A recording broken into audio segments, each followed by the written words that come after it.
नमस्कार। आज हम जानेंगे 8वें श्लोक का अर्थ। भगवान के प्रभाव और विभूतियों के ज्ञान का फल अविचल भक्ति योग की प्राप्ति बतलाई गई।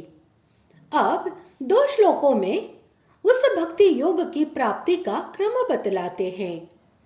श्लोक 8वां। अहम सर्वस्य प्रभवो मत्तः सर्वं प्रवर्तते इति मत्वा भजन्ते मां बुधा भाव समन्विताः।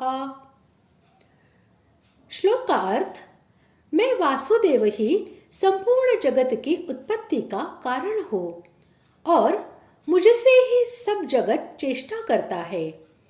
इस प्रकार समझकर श्रद्धा और भक्ति से युक्त बुद्धिमान भक्तजन मुझ परमेश्वर को ही निरंतर भजते हैं। संपूर्ण जगत भगवान से ही उत्पन्न है, अतः भगवान ही समस्त जगत के उपादान और निमित्त कारण है। इसलिए भगवान ही सर्वोत्तम है। यह समझना भगवान को समस्त जगत का प्रभव यानी उत्पत्ति का कारण समझना है। भगवान के ही योग बल से यह सृष्टि चक्र चल रहा है। उन्हीं की शासन शक्ति से सूर्य, चंद्रमा, तारांगण और पृथ्वी आदि नियम पूर्वक घूम रहे हैं।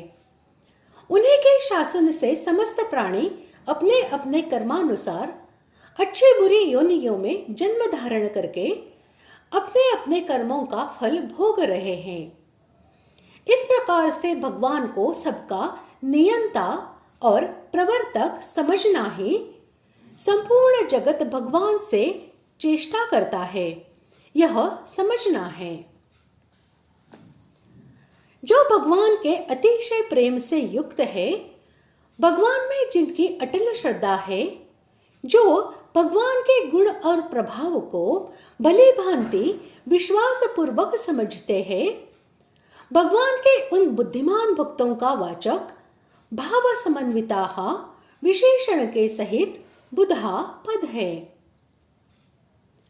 उपर्युक्त प्रकार से भगवान को संपूर्ण जगत का कर्ता, हर्ता और प्रवर्तक समझकर अगले श्लोक में कहे हुए प्रकार से अतिशय श्रद्धा और प्रेम पूर्वक मन, बुद्धि और समस्त इंद्रियों द्वारा निरंतर भगवान का स्मरण और सेवन करना,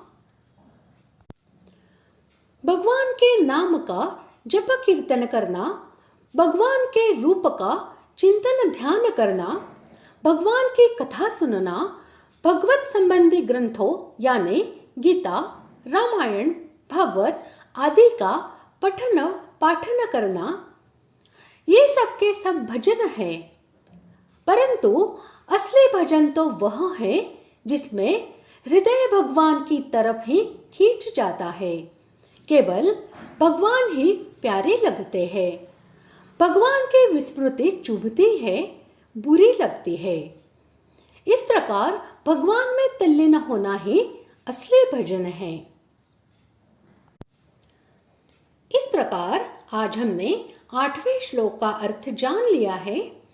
अगले भाग में जानते हैं 9वें श्लोक का अर्थ। धन्यवाद।